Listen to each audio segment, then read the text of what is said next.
"You're just a charity recruit. Go back to your desk." The words cut through the cold morning air like a blade. Captain Derek Sloan stood 6 feet from Sergeant Riley Quinn, his voice loud enough to carry across the NATO field training compound. 15 trainees and instructors turned their heads. The weapon check station fell silent except for the metallic click of rifle bolts being inspected. It was 6 o'clock in the morning, and the sun had barely broken the horizon. Steam rose from coffee cups held by observers who now watched, waiting to see how this would unfold. Riley stood perfectly still. Her frame was small compared to Derek's broad shoulders, but her posture held something the others couldn't quite name. Her brown hair was pulled back in a tight regulation bun. Her gray eyes remained level, fixed on a point just past Derek's shoulder. She didn't blink. She didn't speak. Her chest rose and fell in a measured pattern. 4 counts in, 4 counts hold, 4 counts out. The breathing was so controlled it seemed almost mechanical. Derek stepped closer. His boots scraped against the gravel. "Did you hear me, Quinn, or do I need to use smaller words?" A few trainees snickered. Lieutenant Mark Hayes, standing near the equipment rack, smirked and elbowed the man next to him. Derek's mouth twisted into something that resembled a smile but carried no warmth. "Maybe we should get you a nice admin job, filing paperwork, making coffee, something more suited to your skill set." Riley's right hand rested at her side. Her fingers were relaxed, but there was a subtle precision to the way her thumb aligned with the seam of her pants. Near the edge of her pocket, a dull metallic gleam caught the light for half a second. Something old, something worn. A coin, perhaps. It vanished from view as she shifted her weight, still saying nothing. 30 feet away, retired Major Sam Grayson stood with his arms crossed, his weathered face lined with decades of field experience. Watched the scene with narrowed eyes. He had been invited to observe the training rotation as a courtesy, a living relic of NATO's older guard. But something about the girl's stance made him pause. The way she held her body, center of gravity low, weight distributed evenly. The way her grip had settled on the rifle during the earlier inspection, fingers positioned with a fluidity that spoke of thousands of repetitions. That wasn't the posture of a charity case. That was muscle memory forged in fire. Derek picked up a rag from the supply table and tossed it at Riley's feet. "Since you're here, make yourself useful. Clean the stations. All of them." The trainees shifted uncomfortably. Even Hayes, who had been grinning moments before, glanced away. This was crossing a line, and everyone knew it, but no one spoke. Authority in the field was absolute, and Derek wore his rank like armor. Riley bent down, picked up the rag, and moved toward the first station without a word. Her movements were economical. No wasted motion. She wiped down the surface of the weapon bench, then moved to the next. Derek watched her for a moment longer, then turned to address the group. "Let this be a lesson. Standards exist for a reason. Not everyone belongs in the field." His voice carried an edge of satisfaction, as though he had proven a point only he understood. But as Riley worked, her hands told a different story. When she reached for a disassembled rifle on the 3rd station, left there by a trainee who had fumbled the reassembly, her fingers moved without hesitation. Bolt carrier group, charging handle, upper receiver, lower receiver, buffer spring, 12 seconds. The weapon was whole again, function checked with a smooth pull of the charging handle. She set it down gently and continued cleaning. Major Sam saw it, his jaw tightened. 12 seconds. Most trainees took 45. Even seasoned soldiers needed 20. He tilted his head slightly, studying her hands. The way she had aligned the components. No fumbling, no second guessing. That was the kind of speed that came from high repetition training. The kind that was drilled into operators in specialized units. He made a mental note to watch this girl more closely. Riley finished the stations and returned the rag to the supply table. Derek barely glanced at her. "Formation in 5. Don't be late, Quinn." She nodded once and walked toward the assembly area. As she passed a row of equipment crates, her hand dipped briefly into her pocket. The coin again, just a flash of worn metal. Her thumb brushed over its surface, tracing an engraving too small to see from a distance. Then it was gone. Private Jake Lawson, a 22-year-old trainee with an open face and an honest disposition, stood near the assembly point. He had been silent during the confrontation, but his discomfort was visible. As Riley approached, he leaned slightly toward her and spoke in a low voice. "That wasn't right." Riley glanced at him. Her expression didn't change, but there was a flicker of acknowledgement in her eyes. She didn't respond. Instead, she took her place in formation and stared straight ahead. The briefing that followed was routine. Range safety protocols, live fire exercise schedules, emergency procedures, Commander Elias Grant, a 45-year-old SEAL officer attached to the NATO Joint Task Force, stood at the front with a tablet in hand. His presence commanded respect without effort, broad-shouldered, with close-cropped salt-and-pepper hair and eyes that missed nothing. Elias had spent 2 decades in special operations. He was here to observe, to assess, and though he would never say it aloud, to identify potential talent for cross-training initiatives.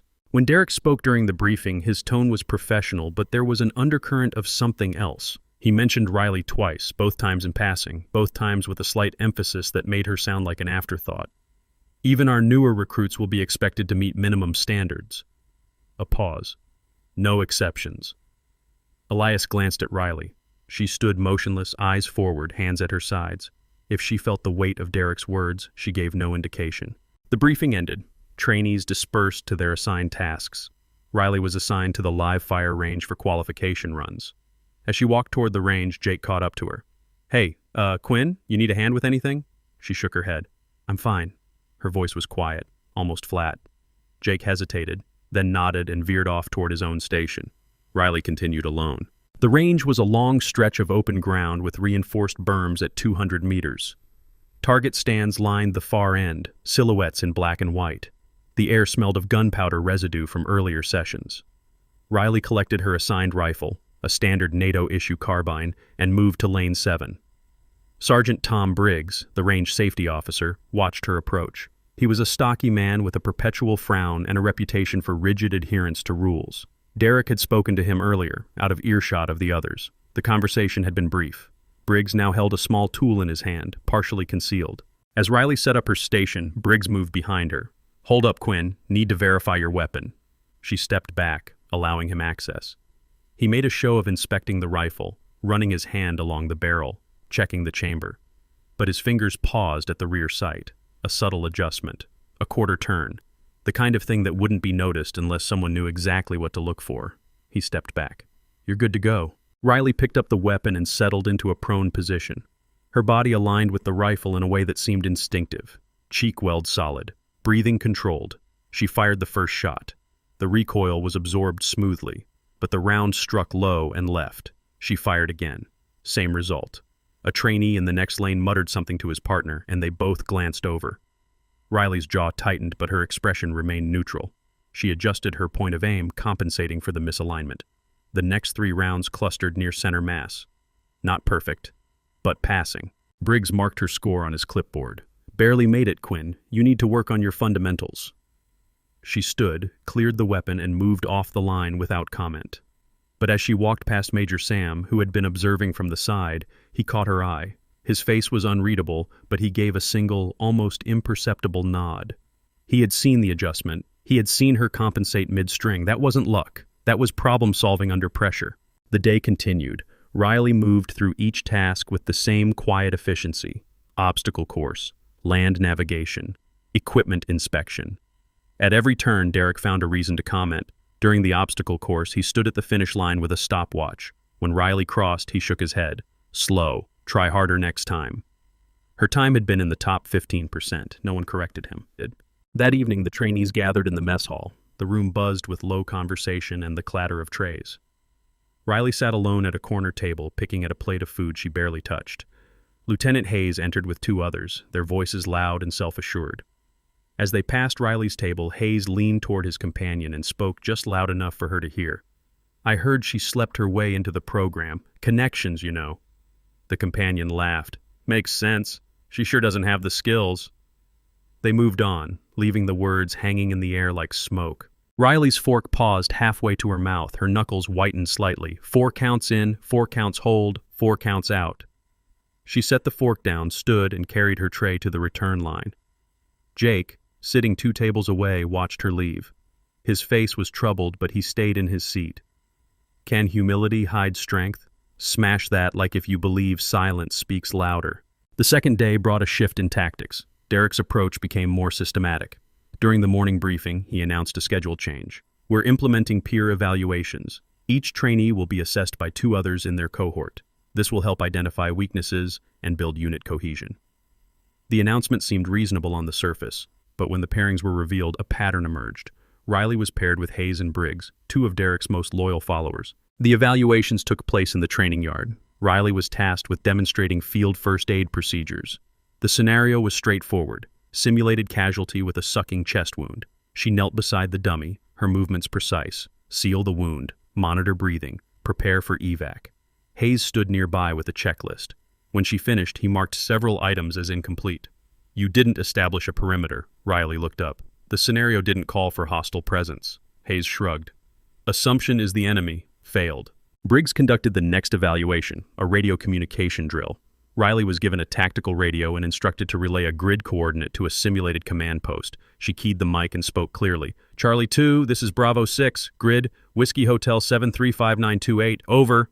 The transmission was flawless, but Briggs frowned. You used non-standard phonetics. Disqualified. Commander Elias, who had been reviewing paperwork nearby, looked up sharply. Non-standard phonetics? He had heard the transmission. It was textbook NATO protocol.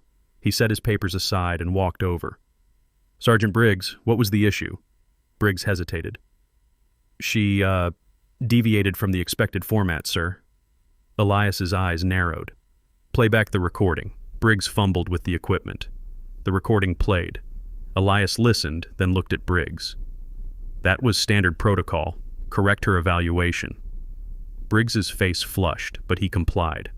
Elias glanced at Riley. She stood at parade rest, face impassive. But something in her posture, something in the way she held herself, stirred a vague recognition in his mind. He couldn't place it, not yet. The third day brought the live fire qualification retest. Derek had insisted Riley needed remedial training after her poor performance on day 1. The range was crowded, with multiple lanes in use. Riley was assigned Lane 3, directly in front of the observation tower where Derek and several other instructors stood. The setup was deliberate. Maximum visibility, maximum pressure. Riley approached the line and took her assigned rifle. This time she inspected the sights herself before loading. The adjustment was still there, subtle but present. She made no comment. She simply corrected it, her fingers working with practiced ease. Major Sam, standing near the tower, watched her hands. The adjustment took 8 seconds. Most trainees wouldn't have noticed the problem at all. Those who did would have called a range officer. She had fixed it herself. The qualification began. Riley's first shot was center mass. The second. The third. Her grouping was tight, controlled. No wasted rounds. When the string ended, her target was nearly perfect. Derek's expression darkened, but he said nothing. Briggs marked the score and handed the clipboard to Derek. Derek stared at it for a long moment, then set it aside. Acceptable. Barely. But Riley wasn't finished. As she cleared her weapon and prepared to leave the line, she paused. Her hand moved to her wrist, adjusting the cuff of her sleeve. For a fraction of a second, a mark was visible, a thin line of dark ink, partially obscured by a bandage. It could have been anything, a scar, a bruise. But Major Sam saw it. His breath caught that line, that specific placement. He had seen it before, decades ago, on the arm of a man he had served with. Colonel Alan Quinn, Raven Directive. The mark of a unit that officially didn't exist. Sam's mind raced. Alan had died 2 years ago. Ambush. Classified circumstances. There had been whispers of betrayal, of an internal leak. And now, here was this girl, this silent, impossibly skilled girl, with a mark that looked exactly like Alan's. He approached her as she left the range. Quinn, a word. She stopped and turned. Yes, sir? He studied her face. There was something familiar in the shape of her jaw, the set of her eyes. Where did you serve before this? She met his gaze evenly. Admin support, Fort Hamilton. The answer was too smooth, too rehearsed. Sam nodded slowly. Good shooting today. She nodded in return and walked away. Sam watched her go, his mind churning. Admin support. That was a lie. Everything about her said operator, but why would she hide it? That afternoon, an emergency drill was announced, simulated communications failure. All trainees were to demonstrate their ability to function without radio support. The scenario was simple. Navigate to a rally point using only visual signals and terrain features. But when the drill began, something went wrong. The actual radio system failed. Not just the training units, the entire compound's communication network went dark. Chaos rippled through the training area. Instructors scrambled to assess the situation. Trainees stood in confused clusters, unsure of what to do. Riley stood apart from the group, her eyes scanning the compound. Her breathing pattern shifted, still controlled, but with an edge of alertness. This wasn't part of the drill. This was real. And she recognized the pattern. Coordinated disruption, signal jamming. She had seen this before. Derek barked orders, trying to restore order. "Everyone hold position, we're working on it." But his voice carried a note of uncertainty. Major Benson, the authority skeptic who had been growing increasingly suspicious of Riley, approached Derek. "Sloan, we need to pull Quinn from the exercise. I've been reviewing her file. There are inconsistencies. I'm recommending a full background review." Derek's eyes lit up with something that looked like relief. "Agreed, sir. I'll have her removed immediately." He turned and scanned the crowd for Riley. She was already moving, not toward him but toward the communication hub, a small building on the north side of the compound. Derek's voice boomed, "Quinn, stand down!" She didn't stop. She disappeared into the building. Inside, the communication hub was a mess of blinking lights and static. Two technicians were frantically trying to diagnose the problem. Riley entered without asking permission. One technician looked up. "Hey, you're not authorized." She ignored him and moved to the main console. Her hands flew over the controls, bypassing security protocols with a speed that suggested intimate familiarity. The technician stared. Within 30 seconds, she had isolated the problem. An external signal jammer operating on a frequency that shouldn't have been accessible. She rerouted the system through a backup channel and restored partial communication. The radios crackled back to life. In the tower, Commander Elias's radio came online with a burst of static, then cleared. He grabbed it. "All units, sound off." One by one, teams reported in. Elias looked toward the communication hub and saw Riley exiting the building. Derek was waiting for her, his face red. "What the hell do you think you're doing, Quinn?" She met his eyes. "Restoring communication, sir." Her voice was steady, but there was a flicker of something in her gaze. A challenge, carefully restrained. Derek stepped closer, his voice dropping to a hiss. "You just violated protocol. I'm writing you up. Unauthorized access to restricted equipment. That's grounds for immediate dismissal." Riley said nothing. She simply stood there, breathing in that same measured pattern. 4, 4, 4. But then the worst happened. Major Benson approached, a printed document in his hand. "Sloan, I've completed my review of Quinn's file. There are gaps, significant gaps. Her service record doesn't match her claimed experience. I'm recommending immediate suspension pending investigation." He handed the document to Derek. Derek read it, his expression shifting from anger to something closer to triumph. "Quinn, you're suspended from all training activities effective immediately. Report to the administrative building for processing." Riley's face remained neutral, but her hands, those impossibly steady hands, clenched briefly at her sides. Jake, who had been watching from a distance, took a step forward as if to protest, but a look from Hayes silenced him. The crowd of trainees and instructors stood frozen, witnessing the fall of someone they had been taught to despise. Commander Elias, still in the tower, watched through binoculars. Something about this felt wrong. The timing, the convenience. He pulled Riley's file on his tablet and began scrolling through it. The redactions were extensive, more than he had seen in any standard trainee's record. And at the bottom, a single line of text, partially visible through a corrupted data block. "Father, classified." His pulse quickened. Classified. Not deceased. Not unknown. Classified. That designation was reserved for personnel involved in operations so sensitive that even their family connections were restricted. He looked back toward the compound. Riley was being escorted toward the administrative building by 2 MPs. Derek walked beside them, his posture radiating satisfaction. But as they passed the equipment staging area, a technician ran out, waving a tablet. "Sir, the backup logs just came through. The range camera footage from day 1. Derek stopped. "What about it?" The technician hesitated. It shows the weapon sights were tampered with before Quinn's qualification." The silence that followed was profound. Derek's face went pale. "Let me see that." He grabbed the tablet. On the screen, clear as day, was footage of Briggs adjusting Riley's rifle sights. Time-stamped. Undeniable. Derek's mouth opened, but no words came out. Benson stepped forward, took the tablet, and watched the footage himself. His expression darkened. "Sloan, Briggs, my office. Now." But before anyone could move, the compound's alarm system blared. 3 short bursts, emergency protocol, all personnel to assembly. Elias's voice came over the restored radio net. "All units, this is command. We have a credible security threat. Possible hostile infiltration. All trainees and non-essential personnel are to shelter in place. Security teams sweep the perimeter. Riley, still standing between the MPs, looked toward the north fence line, her eyes locked on a section of chain link near the vehicle gate. There, a shadow that didn't belong. A figure, low and moving fast. She took a step forward. One of the MPs grabbed her arm. "Ma'am, you need to stay put." She looked at him, and for the first time, there was a flash of something fierce in her eyes. "Let me go. Now." Her voice was no longer quiet. It was command. The MP hesitated, his grip loosening. She pulled free and ran toward the fence. Will the truth surface in time? Drop a comment. Have you ever been falsely accused? Riley reached the fence in under 15 seconds. The shadow was gone, but there was evidence. A cut in the chain link, fresh, and a discarded tool lying in the grass. She knelt and examined it without touching it. Military-grade wire cutters, the kind issued to special operations units. Her mind worked quickly. Infiltration, signal jamming. This was coordinated. And it was happening now, while everyone was distracted by her suspension. She pulled the radio from the belt of the nearest MP who had followed her.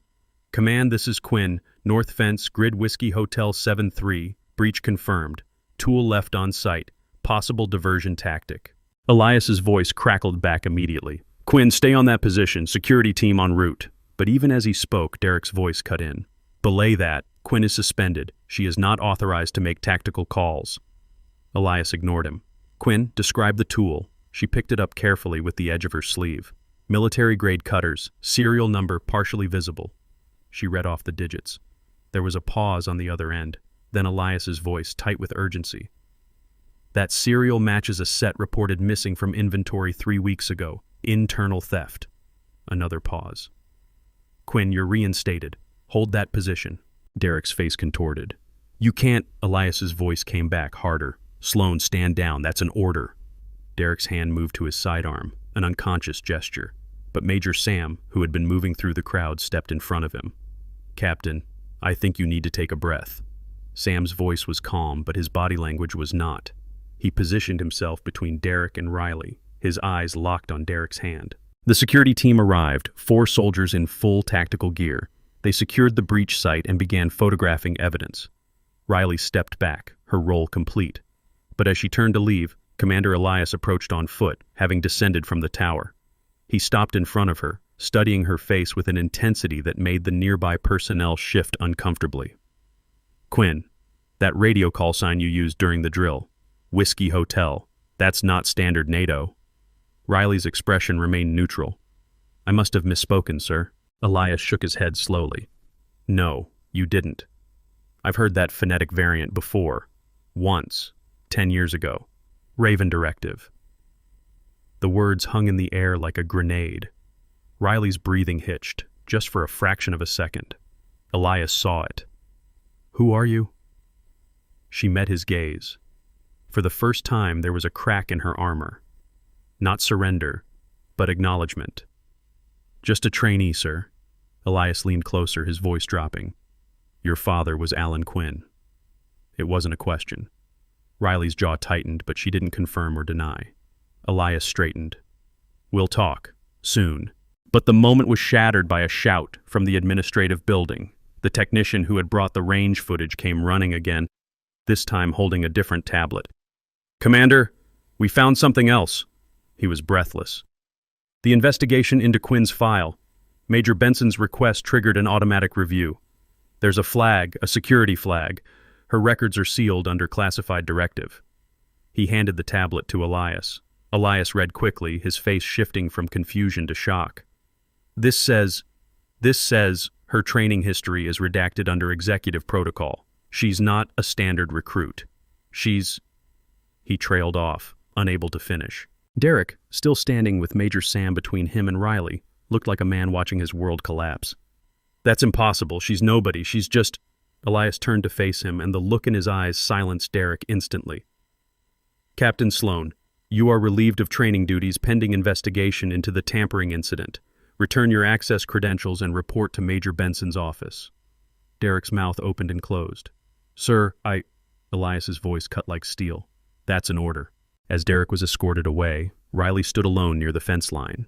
The compound had fallen into organized chaos, security sweeps, evidence collection, personnel being questioned.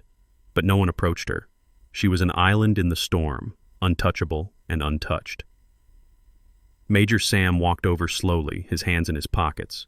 He stopped a few feet away and looked out at the darkening sky. Alan Quinn was a friend of mine. Riley didn't respond. He talked about his daughter sometimes, said she was the strongest person he knew, said she had his eyes and her mother's patience. Sam turned to look at her.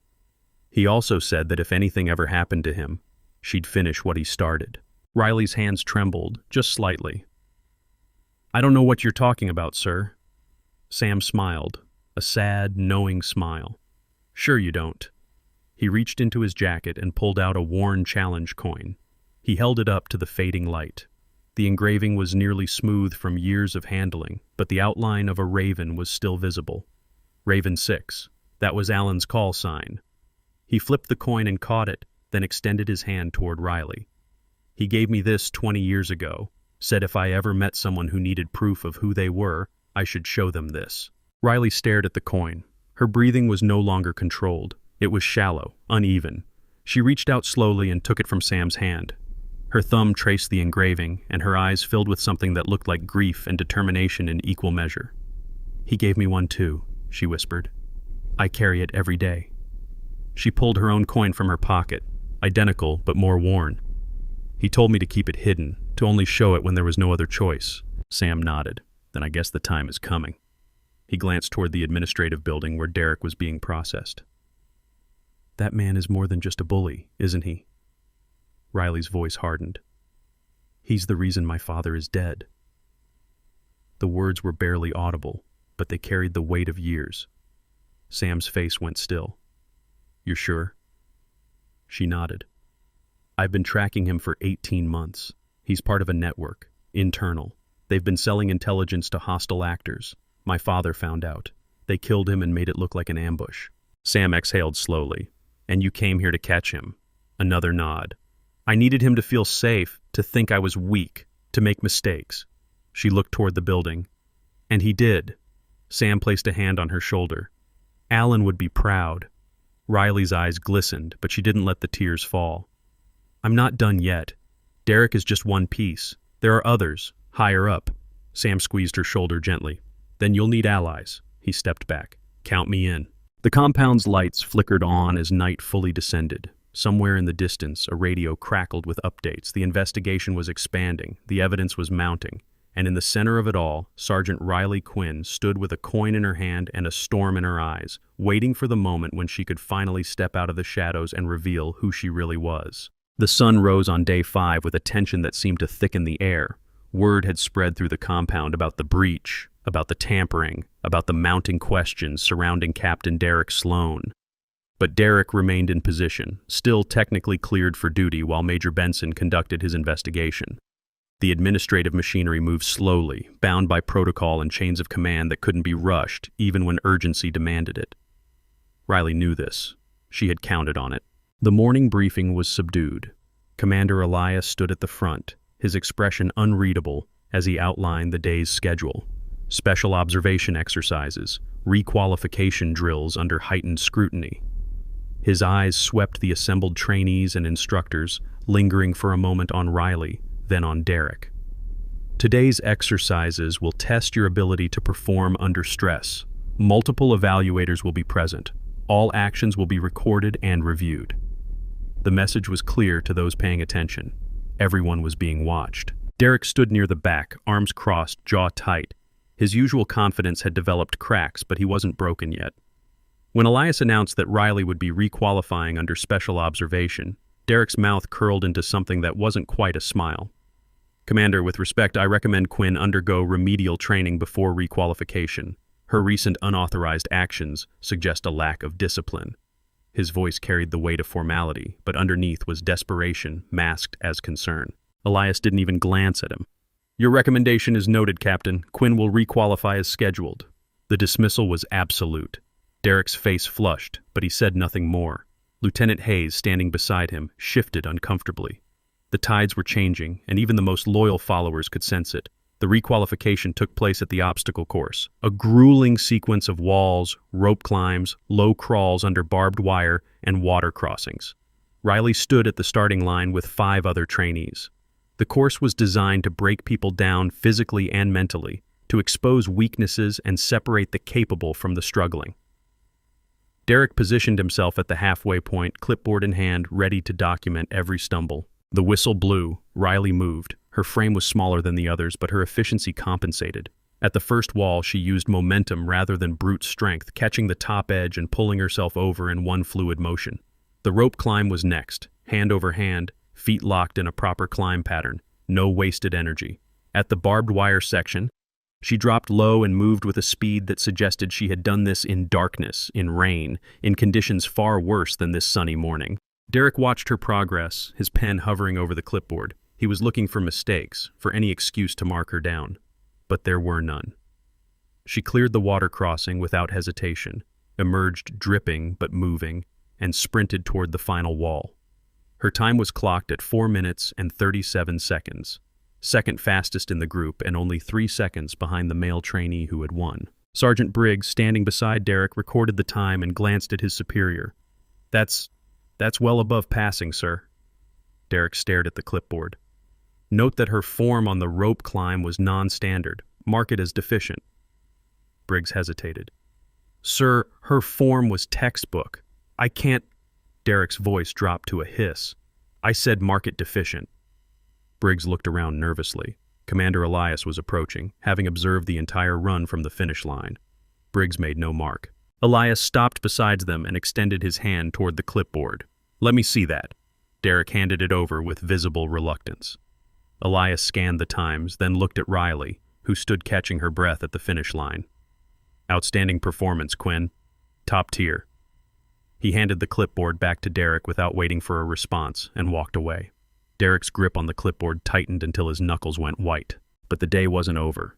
The afternoon brought the final test, a simulated combat scenario in the training village, a collection of mock buildings used for urban warfare drills. Teams of 4 would navigate the village, locate a simulated high-value target, and extract without triggering alarms or losing team members.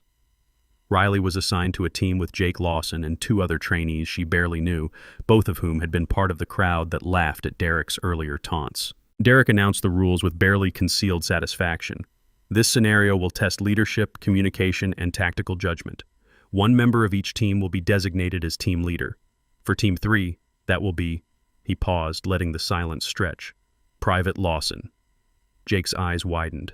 Riley remained expressionless, but the choice was deliberate. Assign leadership to the least experienced member, set the team up to fail, and blame Riley for not stepping up. The teams entered the village at staggered intervals. Team 3 moved cautiously through the first building, clearing rooms with paintball markers that substituted for live weapons. Jake's commands were hesitant but earnest. "Riley, take left. Martinez, cover right. Chen, rear security." The team moved as instructed, but as they approached the target building, a problem emerged. The intel packet they had been given was incomplete, no mention of electronic security on the second floor. Riley spotted it immediately. A thin wire across the doorway connected to a pressure sensor that would trigger the alarm system. She raised a fist, signaling the team to halt. Jake moved up beside her.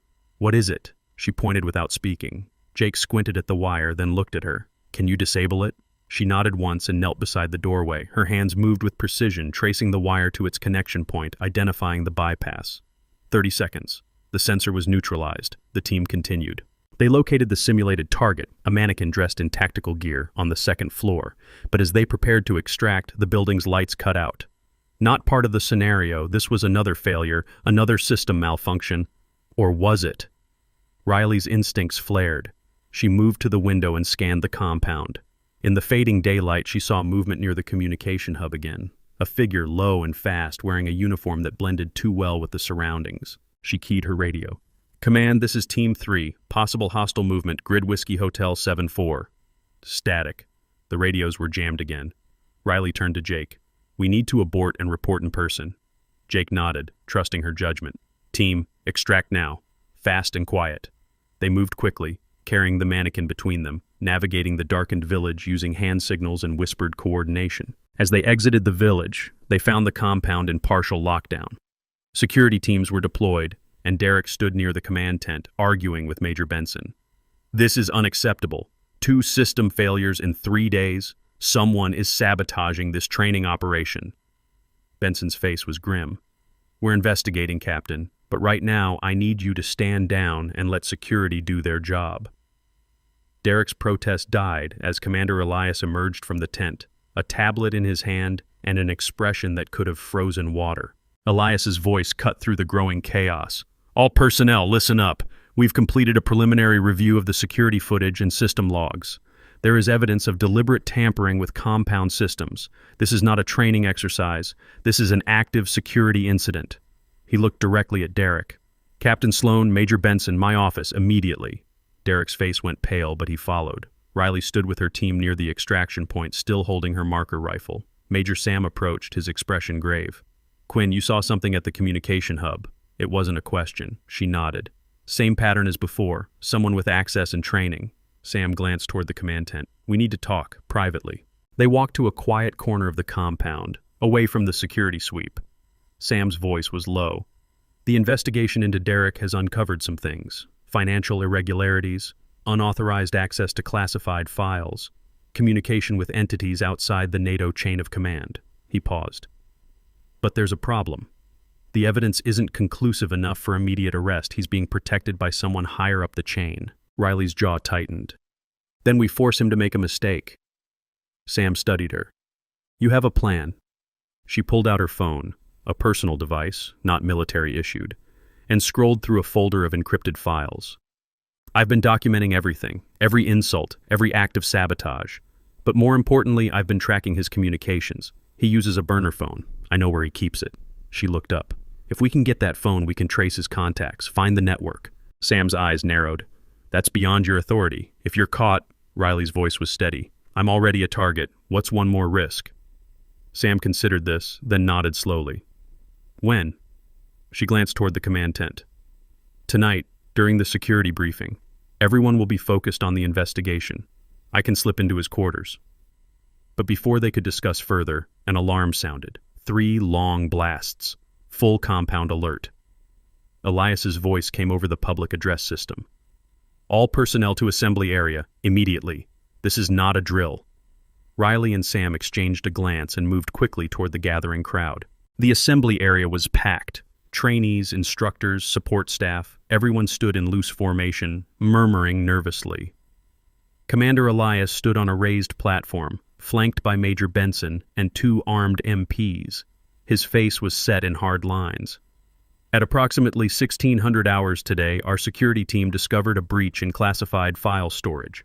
Someone with authorized access has been copying and transmitting sensitive intelligence outside approved channels." The crowd erupted in shocked whispers. Elias raised a hand for silence. "This is a federal crime. Military intelligence is en route. Until they arrive, no one leaves this compound. All personal devices will be collected and secured. All quarters will be searched." Derek stood in the front row, his face a mask of composure. But Riley, watching from the back, saw the subtle signs. The way his hand moved toward his pocket before stopping. The slight sheen of sweat on his forehead despite the cool evening air. He knew they were closing in, and he was about to run. Elias continued. "We believe the perpetrator is someone in a position of authority, someone who has used that authority to deflect suspicion and target innocent personnel." His eyes swept the crowd. "If anyone has information relevant to this investigation, now is the time to come forward." Silence. No one moved. Elias nodded. "Very well. Dismissed to quarters. MPs will begin searches within the hour." As the crowd dispersed, Derek moved quickly toward the perimeter, away from the command tent. Riley shadowed him, staying in the edges of the light. He headed toward the vehicle depot, a collection of transport trucks and utility vehicles used for training exercises. She watched as he approached a truck near the back, glanced around, and reached under the wheel well. He pulled out a small package wrapped in plastic, the burner phone. Riley's pulse quickened. This was it, the evidence, but she needed to time this perfectly. If she confronted him now, alone, he could destroy the phone or claim she planted it. She needed witnesses. She needed authority. She pulled out her radio, now unjammed since the assembly, and keyed the mic. "Commander Grant, this is Quinn. I have eyes on Captain Sloan at the vehicle depot. He's in possession of an unauthorized device." Elias's response was immediate. Hold your position. Do not engage. Security en route. But Derek had heard the transmission. His head snapped up, and his eyes locked on Riley standing 30 feet away in the shadows. For a moment, neither moved. Then Derek ran. He bolted toward the north fence line, the same area that had been breached before. Riley pursued without hesitation. Her legs pumped hard against the ground, closing the distance. Derek was larger, but she was faster. He reached the fence and began climbing. Riley grabbed his ankle and pulled. He kicked back, catching her shoulder, but she held on. They both tumbled to the ground. Derek scrambled to his feet and swung at her. She ducked under the punch, muscle memory from countless hours of hand-to-hand training, and caught his wrist mid-swing. A sharp twist, a controlled application of pressure. Derek gasped and dropped to one knee. Riley maintained the wrist lock, her voice cold. "Don't move." It was the first time she had spoken to him with full authority, and the shift was seismic. Security arrived within seconds. 4 MPs with weapons drawn. "Release him and step back." Riley let go and raised her hands, stepping away slowly. The MPs secured Derek, forcing him face down on the ground. One of them retrieved the plastic-wrapped package. Commander Elias arrived moments later, slightly out of breath. He looked at the package, then at Derek, then at Riley. "Quinn, are you injured?" She shook her head. "No, sir." Elias turned to the MP holding the package. "Open it." The MP carefully unwrapped the plastic, revealing a burner phone. Elias powered it on. The screen lit up with a series of encrypted messages, timestamps, and contact codes. His face darkened with each scroll. "Captain Derek Sloan, you are hereby detained under suspicion of espionage and treason. You will be transferred to military intelligence custody." Derek, still pinned to the ground, said nothing. His silence was more damning than any protest. But as the MPs lifted him to his feet, Derek's eyes locked on Riley with sudden, terrible recognition. You're not just some trainee. You're one of them." His voice was a mixture of rage and fear. "You're Raven." Riley met his gaze without flinching. "I don't know what you're talking about." Derek laughed bitterly. "Yes, you do. Alan Quinn's daughter. We should have killed you when we had the chance." The admission hung in the air like a confession. Elias stepped forward, his voice dangerous. "What did you just say?" Derek seemed to realize his mistake, but it was too late. The words were out, recorded by multiple body cameras, witnessed by a dozen personnel. He had just implicated himself in the murder of Colonel Alan Quinn. Riley's hands were shaking now, but her voice remained steady. "My father was Colonel Alan Quinn. He founded Raven Directive, a counterintelligence unit dedicated to rooting out internal threats. He discovered a network of traitors selling NATO intelligence to hostile actors. And you killed him for it." She pulled back her sleeve fully, no longer hiding the mark on her arm. The tattoo was simple but unmistakable, a stylized raven in flight, wings spread with the number 6 beneath it. No elaborate detail, just clean, bold lines that spoke of identity and allegiance. The crowd that had gathered, trainees, instructors, support staff, gasped collectively. Major Sam stepped forward, his voice carrying across the assembly. "That's the mark of Raven 6. I served with Alan Quinn 20 years ago. Only operatives cleared for the highest levels of counterintelligence wore that mark. It wasn't issued lightly. It was earned in operations that officially never happened." He looked at Riley with something close to reverence. "She's telling the truth." Commander Elias stared at the tattoo, then at Riley's face.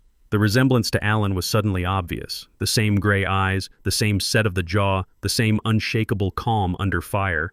He reached for his radio. "This is Grant. I need a priority line to NATO Counterintelligence Command immediately."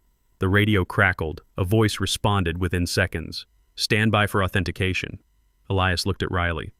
"I need you to speak a command code. If you're who you say you are, you'll know it." Riley took a breath. This was the moment, the final reveal.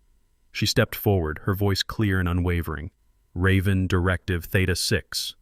The compound fell silent. The radio crackled with static, then a new voice came through. Older, authoritative, unmistakably senior command. "Authentication confirmed. Theta 6 is an active directive code, restricted to legacy operatives and designated successors." A pause. "Who is speaking?" Riley keyed the radio. "Sergeant Riley Quinn, daughter of Colonel Alan Quinn. Air protocol initiated 18 months ago upon my father's death." Another pause. "Confirmed. Sergeant Quinn, you are hereby recognized under Raven Directive Authority. All NATO personnel are directed to provide full cooperation." The voice shifted, becoming more personal. "Riley, This is General Marcus Hale. I served with your father. He briefed me on the air protocol before his death. We've been waiting for you to surface." Elias's expression shifted from shock to respect. He stood at attention.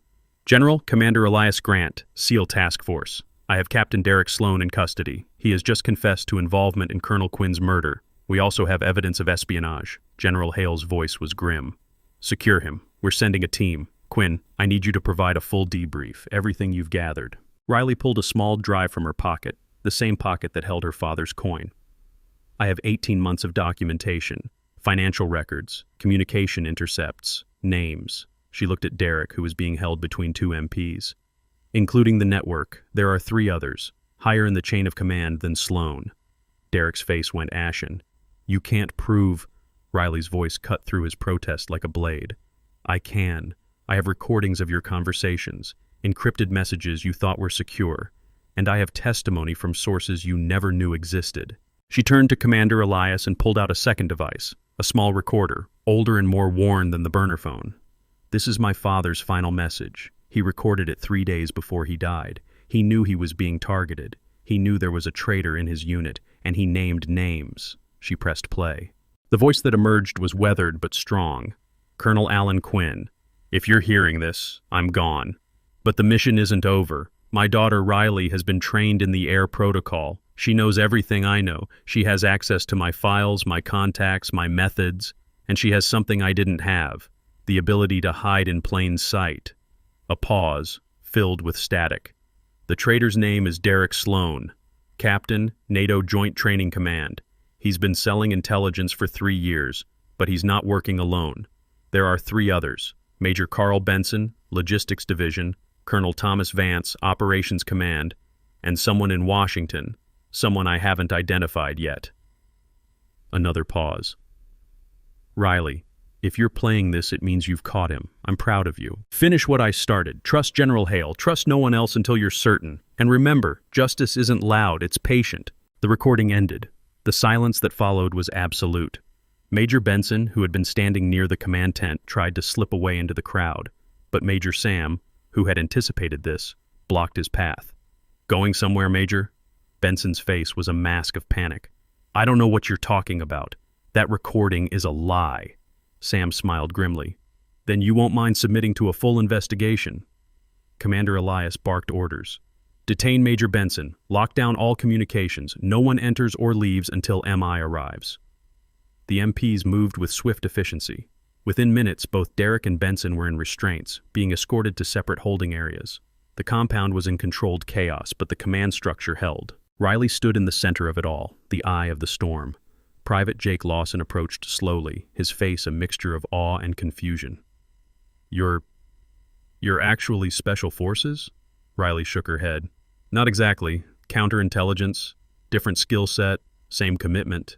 Jake looked down at his feet. "I'm sorry for not speaking up earlier. When Derek was—" Riley placed a hand on his shoulder. "You're speaking up now, that matters." Lieutenant Hayes, who had been one of Derek's most vocal supporters, approached with visible reluctance. His earlier bravado was gone, replaced by something that looked like shame. "Quinn, I said things, did things. I believed him when he said you didn't belong here." Riley looked at him evenly. "You believed what you were told by someone in authority. That's not a crime. But now you know better." Hayes nodded slowly. "If there's anything I can do to help, to make up for—" Riley cut him off. "There is. General Hale is sending a team. They'll need local support, personnel who know the compound, the systems, the routines. Can you do that?" Hayes straightened. "Yes, absolutely." Sergeant Briggs, the range officer who had tampered with her weapon, stood apart from the group, his face pale. Riley walked over to him. He flinched. "I'm sorry. I should never have—" She held up a hand. "You followed orders, but you hesitated when it mattered. You refused to falsify the final report. That took courage." Briggs looked up, surprised. "I still helped him sabotage you." Riley nodded. "Yes, and you'll answer for that. But you also helped stop it from going further. Remember that when they question you." Justice served. But is it over? Hit that subscribe button. Next episode drops the real conspiracy.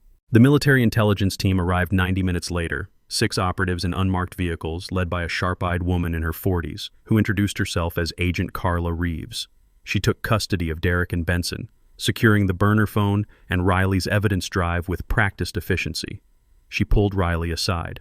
"General Hale wants you debriefed in Washington. We leave in 4 hours. Pack light." Riley nodded.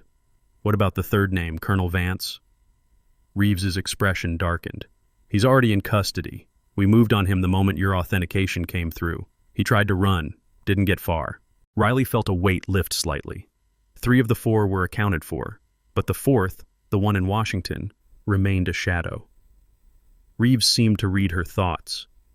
"We'll find him, or her. Your father's files will help, but it's going to take time." Riley looked toward the compound, toward the trainees who were being briefed by Commander Elias. "What happens to them, to the training program?" Reeves shrugged. "That's above my pay grade, but I imagine there will be changes. Better vetting, tighter security. Your father's death won't be for nothing." As the sun set fully, casting the compound in shades of orange and purple, Riley stood near the vehicle depot where this had all come to a head. Major Sam joined her, 2 cups of coffee in hand. He offered her one. She took it gratefully. "Your father would be proud," Sam said quietly. Riley sipped the coffee. "He would say I took too long, that I let Derek operate for 18 months when I should have moved faster." Sam shook his head. "You let him feel safe. You documented everything. You built a case that can't be disputed. That's not too long, that's thorough." Riley looked down at the coin in her hand, her father's coin, worn smooth by decades of handling. "He told me once that patience is a weapon, that the loudest victory isn't always the strongest one." Sam smiled. "Sounds like Alan." He paused. "What happens now? Do you take his position? Officially reactivate Raven Directive?" Riley turned the coin over in her fingers. "I don't know yet. The general wants me in Washington, wants me to testify, wants me to help rebuild the counterintelligence network." She looked up. "But I also know there are more people like Derek out there, more traitors hiding behind rank and authority." Sam placed a hand on her shoulder. "Then you'll find them, just like you found him." Riley nodded slowly. "Just like I found him." They stood in comfortable silence, watching as the MI team finished loading evidence into their vehicles. Commander Elias approached, his expression respectful. "Quinn, I owe you an apology. I should have seen what was happening. Should have questioned Derek sooner." Riley shook her head. "You were doing your job, following protocol. That's not a failure." Elias extended his hand. "For what it's worth, I'd be honored to serve with you again, if the opportunity arises." Riley shook his hand firmly. "Same, sir." Elias smiled slightly, then stepped back and saluted. It was the first time anyone in the compound had saluted her, and the gesture carried weight. A recognition not just of her actions, but of her heritage, of the legacy she carried. Riley returned the salute crisply. The consequences of Derek's arrest rippled outward in the following hours like stones dropped into still water. The immediate fallout was visible.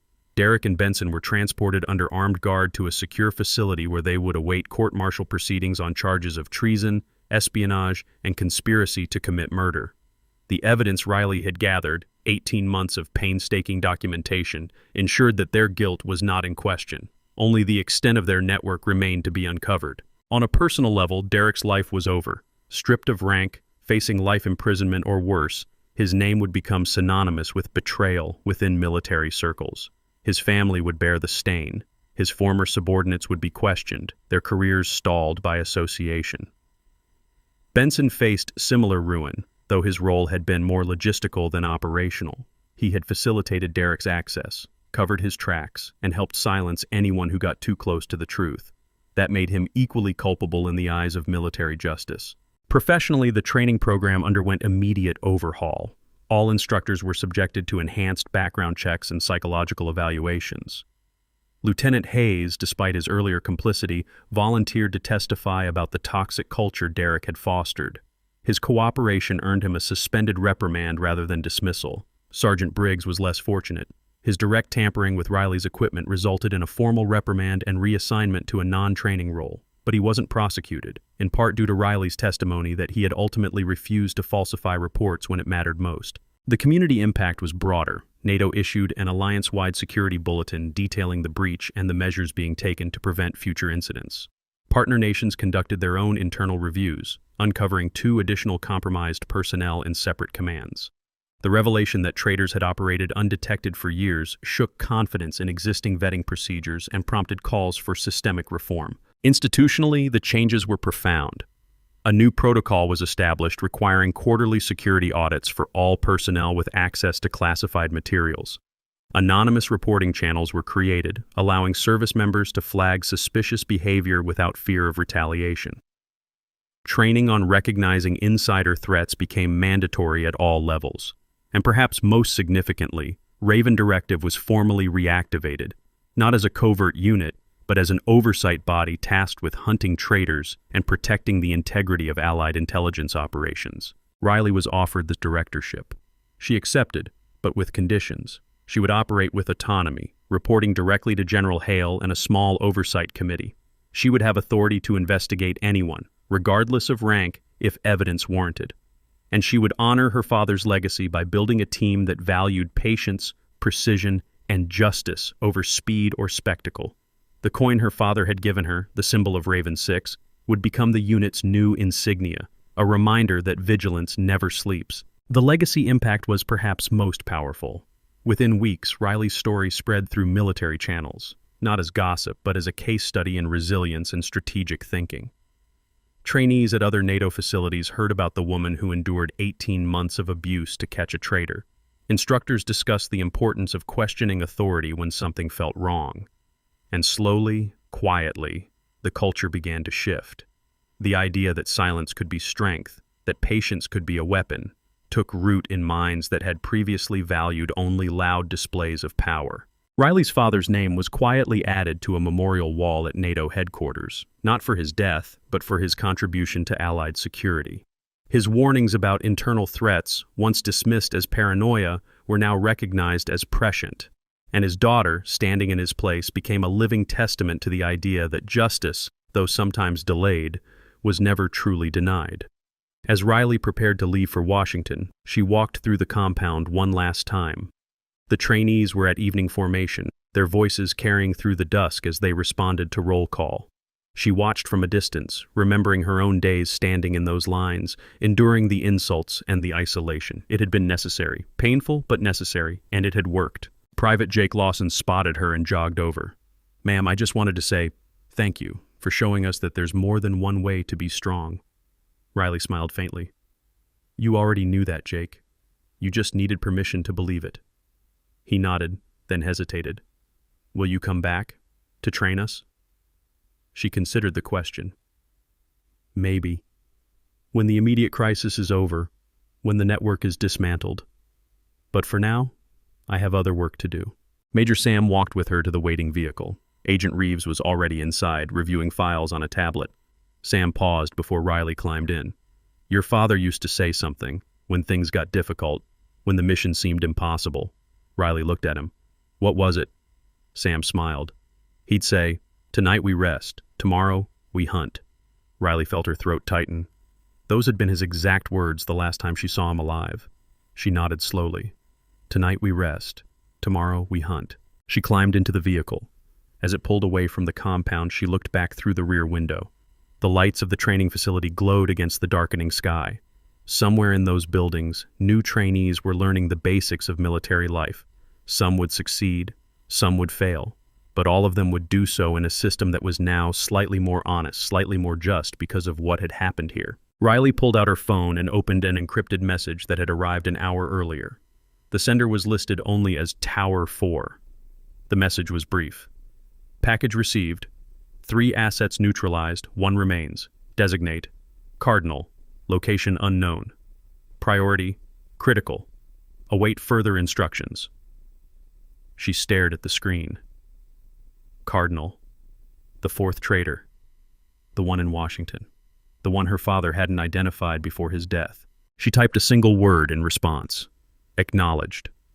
Then she deleted the message and powered down the phone. Agent Reeves glanced over. "Problem?" Riley shook her head. No, just tying up loose ends. Reeves studied her for a moment, then returned to her tablet.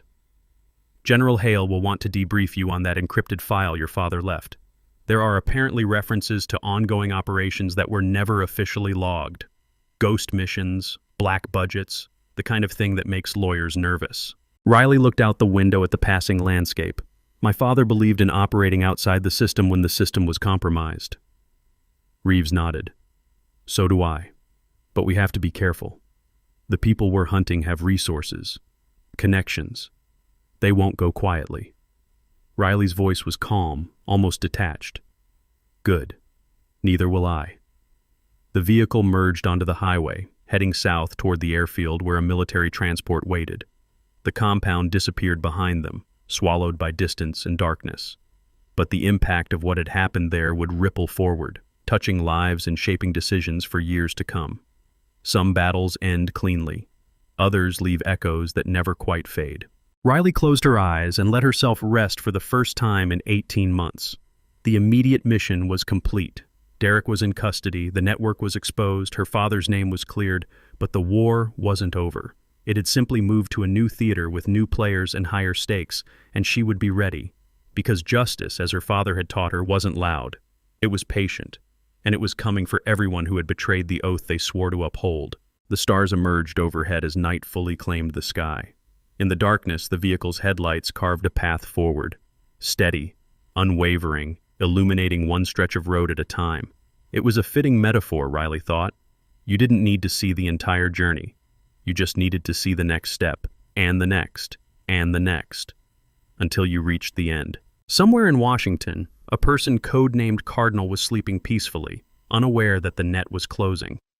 Unaware that Riley Quinn, daughter of Alan Quinn, heir to Raven 6, was coming. Not today, not tomorrow, but soon. And when she arrived, there would be no speeches, no dramatic confrontations, just evidence, just process, just the quiet, inexorable machinery of justice grinding forward until the guilty could no longer hide. Riley opened her eyes as the vehicle pulled onto the airfield tarmac. The transport plane waited, its engines already warming. General Hale would be on board, along with a full briefing team. There would be questions, debriefs, assessments, but there would also be answers. Files her father had left, names she had uncovered, threads she had followed through 18 months of careful, patient work. And at the end of it all, there would be one more name added to the list of those who learned the hard way that betrayal, no matter how well hidden, eventually comes to light. She stepped out of the vehicle and walked toward the plane. The wind tugged at her uniform, carrying with it the scent of rain and distant thunder. A storm was coming, but she had weathered storms before, and she would weather this one too, because some legacies aren't just inherited, they're earned, one difficult choice at a time, one quiet act of defiance at a time, one patient, persistent step at a time. Justice isn't loud, it's patient, and tonight it rested, but tomorrow it would hunt.